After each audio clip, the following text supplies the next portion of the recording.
In 1938, Britain's Air Ministry looked at a proposal from one of the country's most respected aircraft builders and said no, not once, twice. A bomber with no guns, no turrets, no armor. A bomber built almost entirely out of wood, at a time when every serious warplane on Earth was made of metal. The men who ran the Air Ministry told him to take his factory and go build wings for somebody else's airplane instead. They were wrong, dead wrong. The machine that grew out of that rejected sketch would end the war with the lowest loss rate of any bomber in the Royal Air Force, an aircraft so fast the Luftwaffe couldn't catch it for the first 2 years of its life. But the same obsession that made it possible, the same refusal to stop pushing materials and speed past what anyone thought was safe, would follow its creator home. It would take 2 of his 3 sons. How does a man get turned away twice by his own government, build the fastest bomber of World War II anyway, and still lose almost everything that mattered to him in the process? His name was Geoffrey de Havilland. Geoffrey de Havilland was not a young man chasing a dream when he pitched the idea that would become the Mosquito. He was in his mid-50s, and he had already spent 3 decades proving people wrong about airplanes. He had taught himself to fly on a machine he built with his own hands in 1908, a machine so unstable it tore itself apart on its very first flight and nearly killed him. He kept building. By the First World War, he was designing aircraft for the Royal Flying Corps. By the 1920s, his own company, founded at Stag Lane outside London, was turning out the moth biplanes that put flying within reach of ordinary civilians for the first time in history. But it was the 1930s that planted the seed for what would become his masterpiece and his obsession. In 1934, a de Havilland design called the DH-88 Comet, sleek, twin-engined, built from plywood instead of aluminum, won the London to Melbourne air race, beating aircraft twice its size across 11,000 miles of open sky. 3 years later came the DH-91 Albatross, an airliner built the same way, a fuselage molded from thin sheets of birch plywood wrapped around a frame, light enough and smooth enough to slip through the air with almost no drag at all. Wood, it turned out, wasn't a step backward. In de Havilland's hands, it was a shortcut past everything the metal airplane men thought they knew about speed. He watched the rest of the aviation world moving in the opposite direction.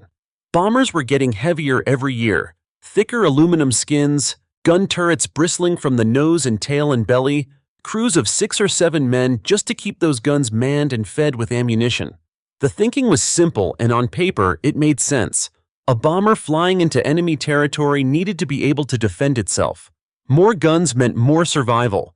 De Havilland looked at that math and saw it differently. Every turret was drag, every gun and every belt of ammunition and every extra man in the crew was weight, and weight was the enemy of speed. And speed, real speed, speed that outran anything the enemy could put in the air, was worth more than any gun ever could be. Strip all of it away. No turrets, no defensive armament at all. Build the smallest, lightest, most aerodynamically clean airframe possible, put the 2 most powerful engines available on it, and let raw velocity do the job that a dozen machine guns were supposed to do. It was a philosophy that sounded almost reckless when he said it out loud to Air Ministry officials in the late 1930s.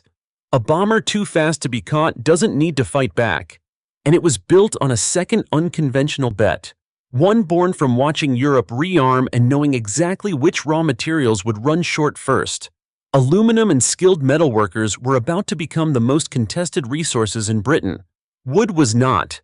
Cabinet makers, piano builders, furniture factories, an entire workforce of woodworking craftsmen sat idle, untouched by the aircraft industry's demand for aluminum and machinists. De Havilland's airplane wouldn't just be fast, it would be built by people nobody else in the war was fighting over. Speed instead of guns. Wood instead of metal. One philosophy, doing the work of 2. The Air Ministry did not want to hear it. On September 8, 1936, the Air Ministry put its requirements on paper, and those requirements described exactly the kind of airplane de Havilland's instincts were telling him to avoid. Specification P-1336 called for a twin-engine bomber capable of carrying 3,000 pounds of bombs and reaching 275 miles per hour. Respectable numbers for the era, but numbers built around the assumption that the airplane would also carry defensive guns, armor plating, and a crew large enough to man both. Two manufacturers answered that call in the way the ministry expected. Avro delivered the Manchester, Handley Page delivered the Halifax. Both were heavy, both were bristling with turrets, and both were exactly what a Royal Air Force still thinking in terms of the last war wanted to see. De Havilland answered differently. Working from the aerodynamic lessons of the Albatross, his design team began sketching a bomber that kept the airliner's smooth, low-drag fuselage but stripped out everything not essential to speed. When they brought the concept forward under the same specification in 1937, the Air Ministry took one look at an unarmed wooden bomber competing against two conventional all-metal designs and rejected it outright. The reasoning was almost dismissive. The future of military aircraft was metal, full stop, and a plywood airplane with no guns belonged in a museum of outdated ideas, not on a production line preparing for war. De Havilland did not let it go.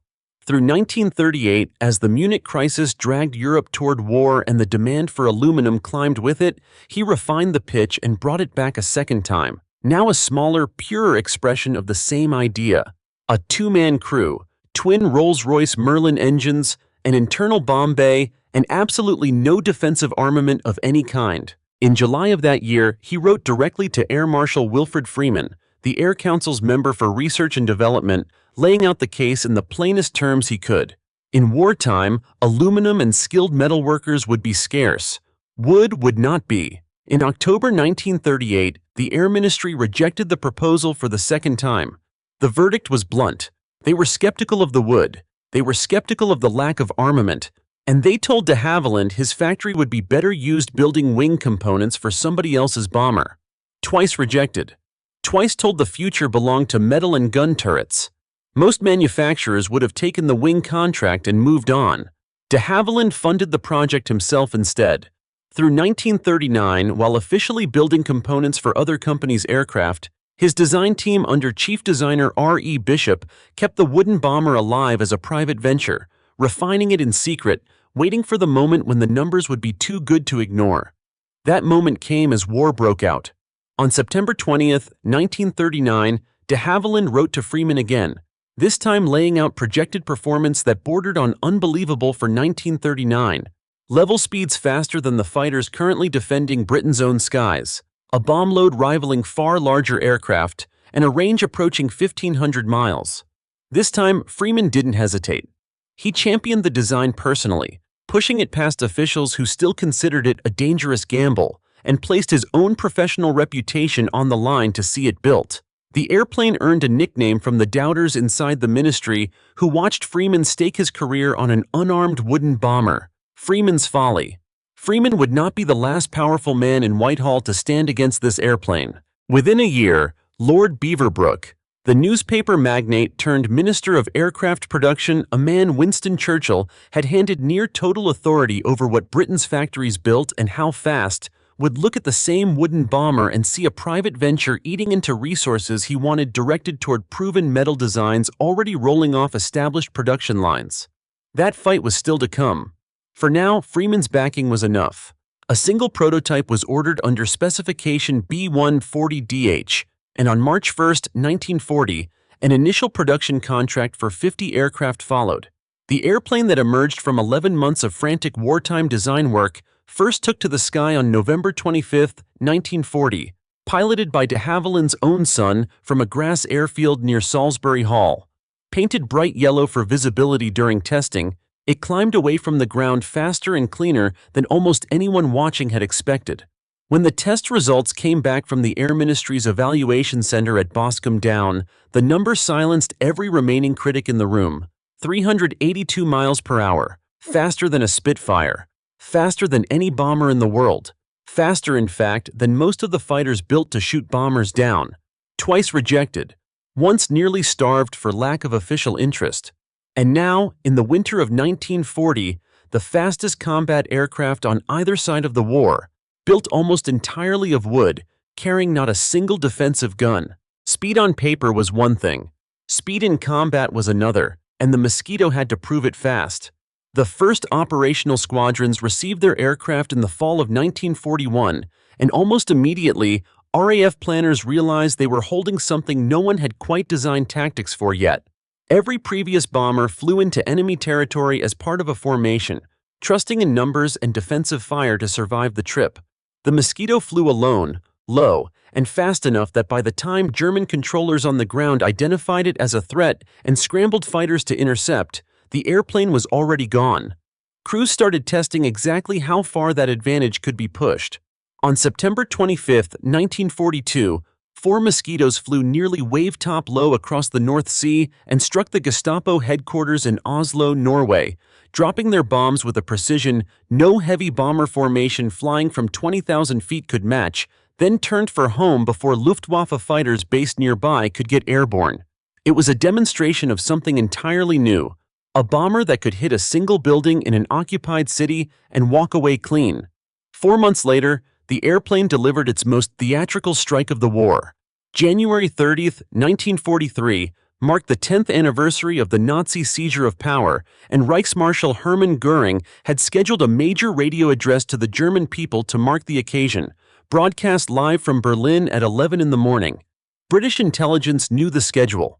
A flight of Mosquitoes crossed into German airspace in broad daylight, found their target, and knocked out the primary broadcasting station in Berlin at the exact moment Göring began to speak. His voice cut out mid-sentence, live, in front of the entire nation. A second strike that afternoon hit the station again, just as propaganda minister Joseph Goebbels stepped up to address the same audience. Twice in one day, an unarmed wooden bomber humiliated the 2 most powerful men in the Third Reich on live radio, and both raids returned home without loss. Word of what the airplane could do spread through Bomber Command, and by late 1943, its role had expanded far beyond hit-and-run daylight strikes. Formed into what became known as the Light Night Strike Force, Mosquito squadrons began flying ahead of the RAF's main heavy bomber raids into Germany, using onboard navigation systems to mark target areas with flares and incendiaries, so precise that the Lancasters and Halifaxes following behind could find their aiming points through the darkness and cloud that had once made large-scale night bombing dangerously imprecise. The role required something the airplane's original speed-over-armament philosophy had never anticipated. Not just outrunning danger, but flying straight and steady over a target long enough to mark it accurately while German night fighters hunted for anything they could catch. The Mosquito's speed made that possible in a way no other aircraft in RAF service could match. It could dash in, orbit long enough to place its markers, and dash out again before defenses fully reacted. Through 1943 and into 1944, the pattern held raid after raid. Precision strikes on factories, railway yards, and prison facilities across occupied Europe, flown low and fast by 2-man crews who had learned to trust an airplane that offered them nothing to shoot back with except the engines under the wings. Pilots who had come from heavier, better-armed bombers described an almost unnerving confidence in flying without a single defensive gun aboard. The theory de Havilland had fought 2 rejections to defend was no longer theory.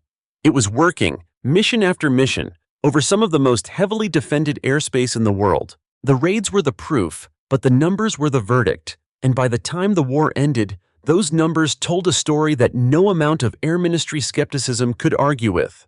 De Havilland's factories, together with production lines in Canada and Australia, ultimately built 7,781 Mosquitoes before the type finally left the assembly lines. More than 1,000 built in Canada alone, over 200 more in Australia, a global production effort feeding an airplane that 2 years earlier the Air Ministry had refused to fund at all. What mattered more than the total was the survival rate.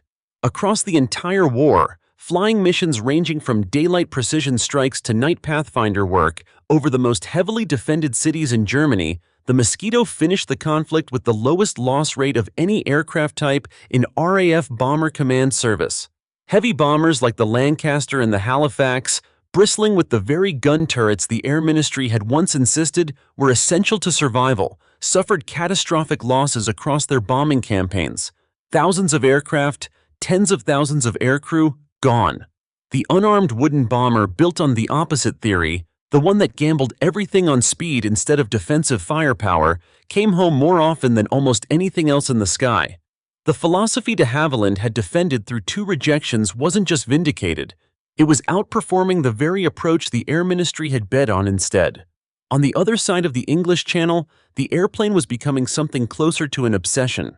Reichsmarshal Hermann Göring, still smarting from the humiliation of two separate radio address interruptions, complained about the Mosquito publicly and repeatedly, in terms that read less like a military assessment and more like personal injury. He is widely quoted telling Luftwaffe officials that in 1940 he could at least fly to Glasgow in most of his own aircraft, but that seeing the Mosquito in the skies over Germany now made him, in his own words, green and yellow with envy. An airplane, he pointed out bitterly, built largely by ordinary piano factories, using a material Germany had in abundance, and yet German industry couldn't produce anything comparable. Erhard Milch, the Luftwaffe's deputy head, put the fear in more strategic terms, warning colleagues that he dreaded the day the British began attacking in true mass with an aircraft this fast and this hard to intercept. Germany did try to answer it. Focke-Wulf developed the Ta-154, an aircraft explicitly designed to counter the Mosquito using the same wood and plywood construction philosophy that had made the British design so effective. It should have worked. Instead, the program collapsed under exactly the kind of technical failure the British had spent years solving. The specialized glue needed to bond the wooden airframe together proved unreliable, and when the German factory producing it was bombed out of existence, the Luftwaffe had no way to replicate the process elsewhere. Aircraft came apart in the air. The program that was supposed to be Germany's Mosquito never became a serious threat.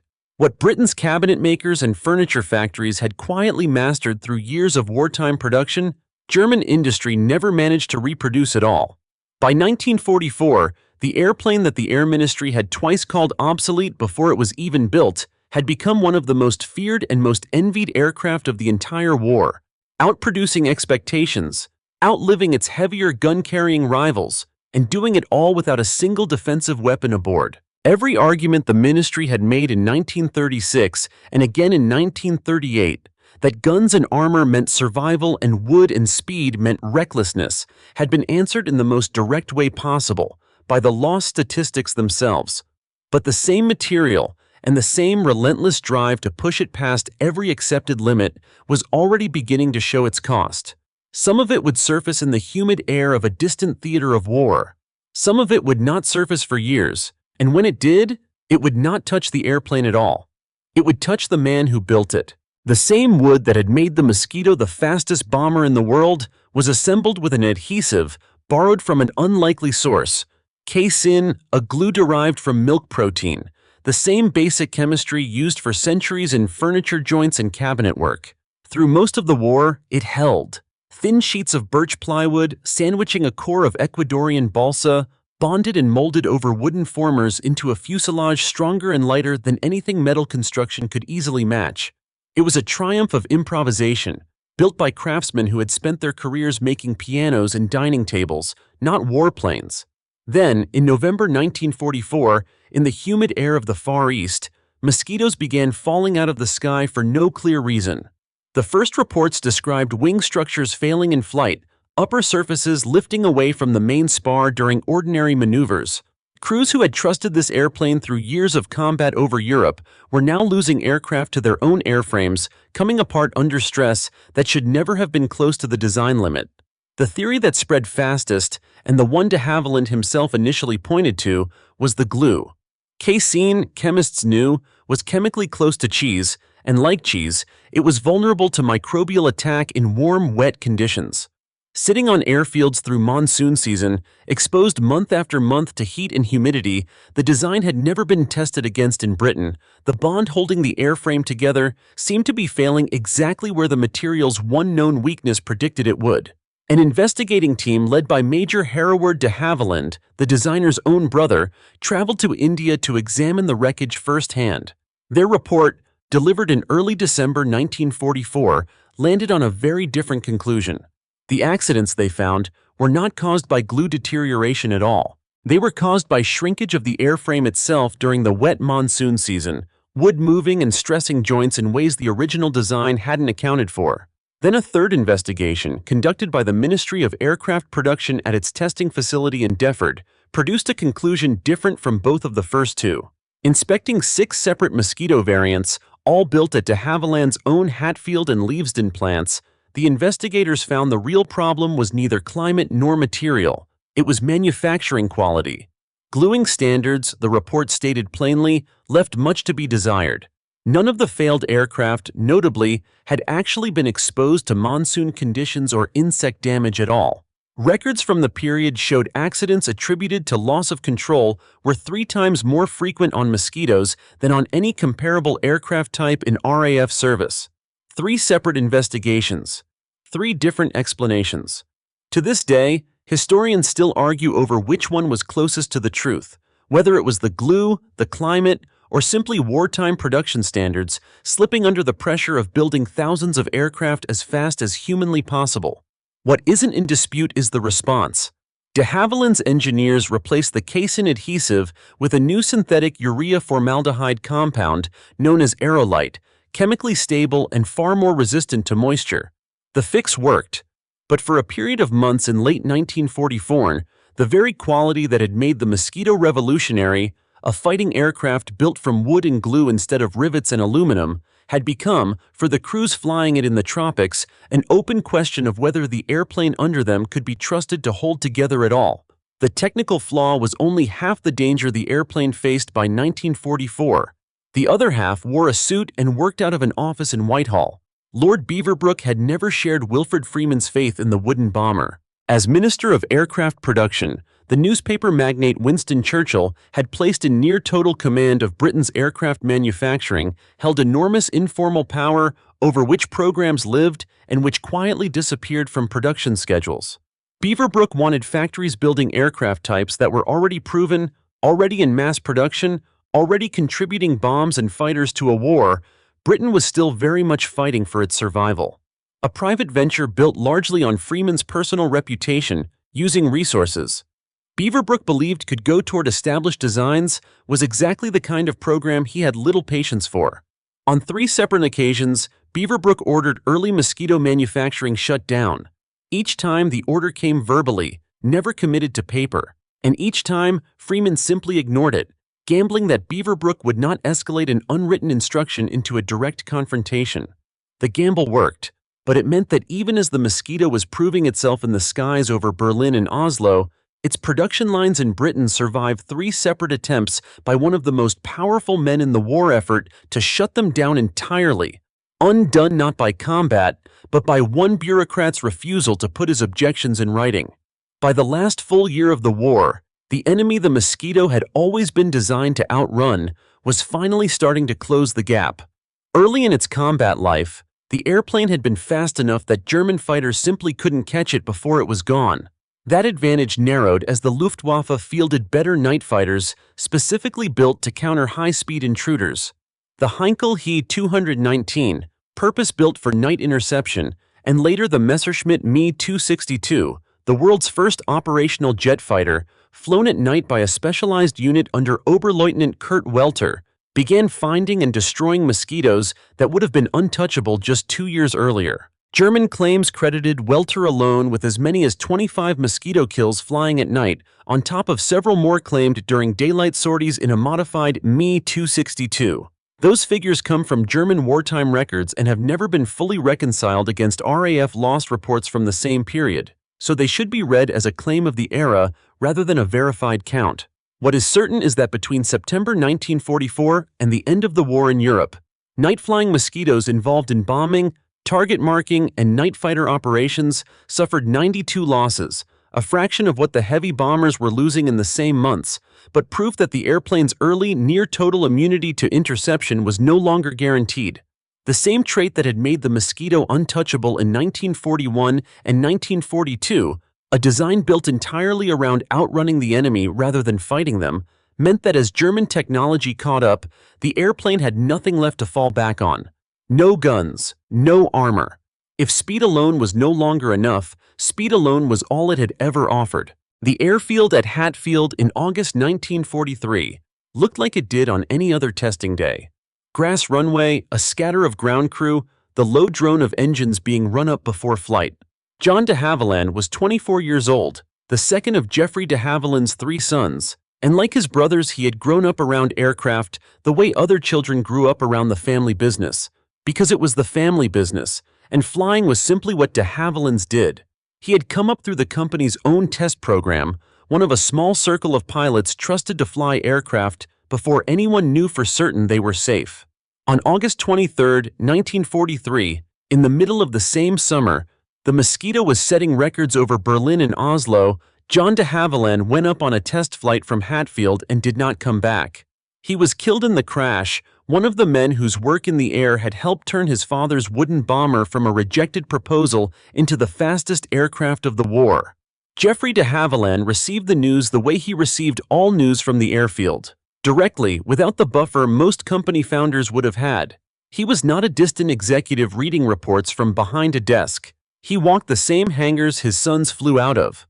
The company that built the Mosquito was, in the truest sense, a family operation, and the same test program that had proven the airplane's speed against the Air Ministry's doubts was the program that had just cost him his son. The war ended in 1945. The Mosquito had, by then, more than answered every objection ever raised against it. Production climbing past 7,000 airframes, the lowest loss rate of any bomber type in RAF service, a reputation among the men who'd flown it that bordered on reverence. Geoffrey de Havilland, knighted for his contribution to the war effort, might reasonably have expected the story to end there, with the airplane vindicated and the family's sacrifice folded into the larger cost of a war that had, at last, been won. It did not end there. The same instinct that had driven him for 4 decades, the refusal to accept that a design had reached its limit, the compulsion to push materials and speed past whatever the accepted boundary happened to be, did not stop when the war did. Peacetime brought jet propulsion, and de Havilland's company moved toward it aggressively, developing experimental aircraft to explore performance regimes no one fully understood yet. The edge of the sound barrier, a zone where aircraft of the era were only beginning to learn how violently the air itself could behave. The DH-108 Swallow was built explicitly to explore that edge, a swept-wing, tailless jet designed to gather data no wind tunnel of the period could reliably provide. Someone had to fly it into territory where the engineering was still, in large part, guesswork. That pilot was Geoffrey de Havilland Jr., the eldest of the 3 brothers, and by 1946 the company's chief test pilot, a position he had held since 1937, when the previous chief test pilot had been killed testing an earlier de Havilland design. He was 36 years old, one of the most respected test pilots in Britain, a man who had flown early trials on the Mosquito itself years before. On September 27, 1946, he took off from Hatfield in the second DH-108 prototype for a planned 45-minute flight. Over the Thames estuary, he put the aircraft into a high-speed dive from 10,000 feet, pushing toward the transonic speeds the airplane existed to investigate. Witnesses on the ground watched the aircraft begin to break apart in the air. The official investigation attributed the failure to structural loads the airframe could not withstand as it approached the edge of the sound barrier. Geoffrey de Havilland Jr. did not survive. 2 sons, 2 test flights, 3 years apart, both flying aircraft built by their father's company to explore performance limits nobody had fully mapped yet. The same philosophy that had won the argument against the Air Ministry twice, that had built the fastest bomber of the Second World War out of plywood and raw nerve, had now taken 2 of Geoffrey de Havilland's 3 sons in the cockpits of his own airplanes. He did not stop building. That, perhaps, is the detail that says the most about the man. Sir Geoffrey de Havilland remained at the head of his company through the years that followed, continuing to push toward the frontiers of jet-age aviation even after those frontiers had cost him so much. But those close to him understood the toll it had taken beneath the public composure. He would later say that he believed the loss of 2 sons in flying accidents played a significant part in his wife's early death, a grief compounding grief, absorbed quietly within a family that had built its name and now buried part of itself in the air. The company did not stand still either. Leadership of the flight test program passed to John Cunningham, a former de Havilland apprentice who had made his name flying night fighters during the war, first the Beaufighter, then the Mosquito itself, and who now stepped into the chief test pilot's seat left vacant by Geoffrey Jr.'s death. Cunningham would go on to fly the company's most ambitious post-war project yet, a jetliner that was meant to put de Havilland at the forefront of civil aviation the way the Mosquito had once put it at the forefront of the war. That airplane's name was the Comet. 3 outcomes, then, out of one philosophy carried past the finish line of the war it had helped win. A father who kept building, carrying private grief behind a knighthood and a company that still bore his name. A wife whose health, by his own account, never recovered from losing two of her sons to the same skies that had made the family famous.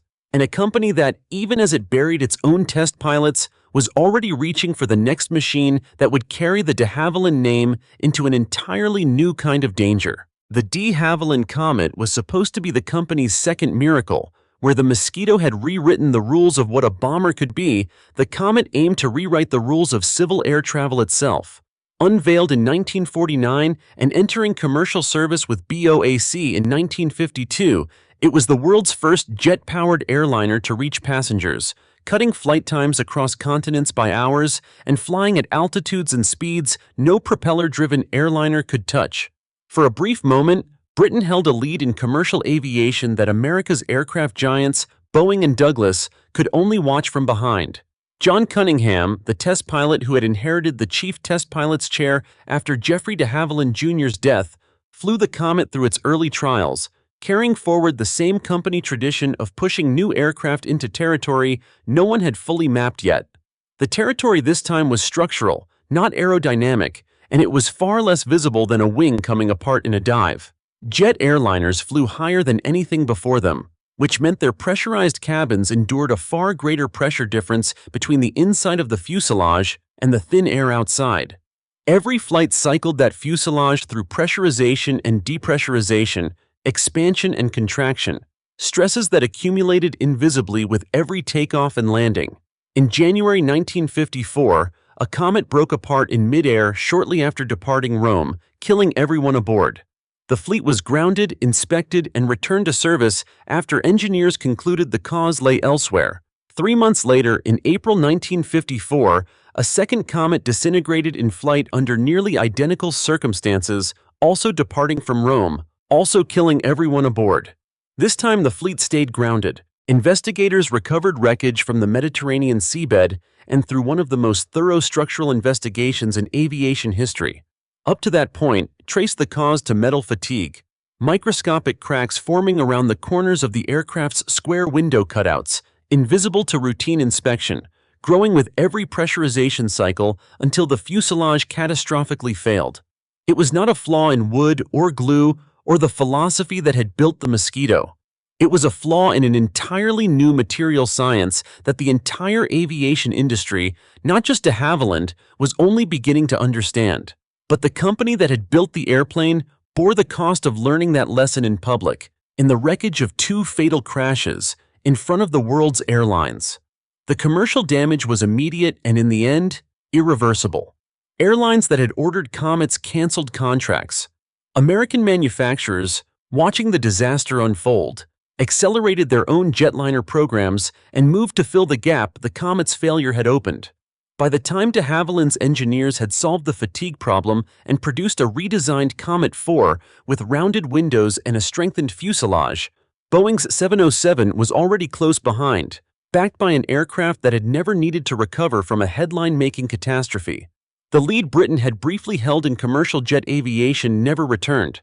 Sir Geoffrey de Havilland, by then in his early 70s, stepped back from active involvement in running the company in 1954. The same year the Comet disasters unfolded.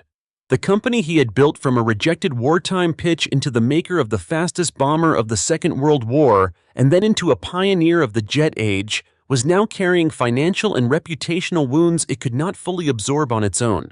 Through the second half of the 1950s, the British government pushed hard for consolidation across the country's fragmented aircraft industry, arguing that too many small independent manufacturers were competing for a shrinking number of contracts.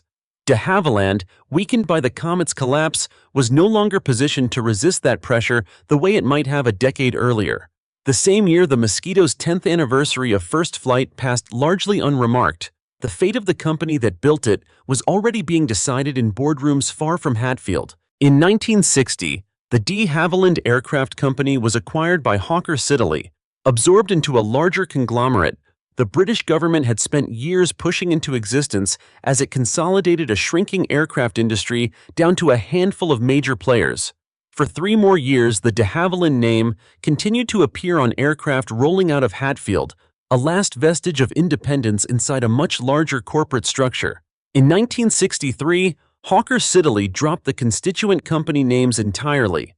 Every aircraft that had once carried the de Havilland name went to market simply as a Hawker Siddeley product.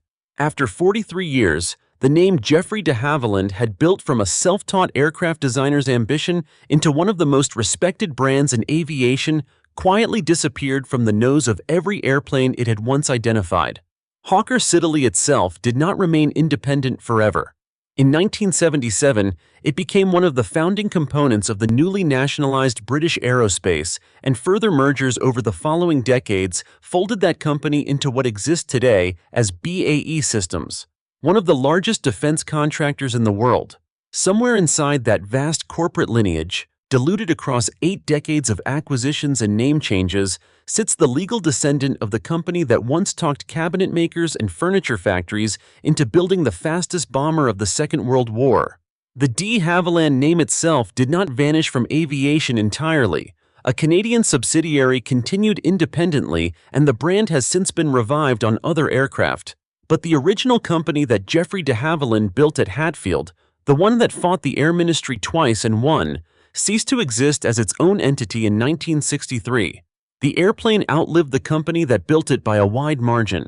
Mosquito Eases remained in RAF service into the mid-1950s, with the last examples retired from active duty in 1956, and the type continued flying survey and utility work in civilian hands for years after that. Today, genuine mosquitoes are among the rarest warbirds in the world to see airworthy, precisely because so few examples of an airframe built largely from wood and glue survive the decades intact. A small handful have been painstakingly restored to flying condition, most through specialist restoration work based in New Zealand, alongside static examples preserved in museums, including the de Havilland Aircraft Museum at Hatfield itself, built on the site where the original prototype first left the ground in 1940. History has, in the end, been kinder to the engineering than to the company or to the man who built it. The Mosquito is remembered today as one of the most versatile and effective combat aircraft ever built, proof that de Havilland's original wager, that speed and light construction could outperform armor and firepower, was not reckless at all, but simply years ahead of what conventional military thinking was prepared to accept. 7,781 aircraft built, the lowest loss rate of any bomber type in Bomber Command's history, a design so effective the enemy that faced it never managed to build an equivalent of their own. On that count, the verdict is not really in dispute. Whether the company and the family ever fully recovered from what it cost to prove that point is a different question entirely, one the record leaves considerably less settled.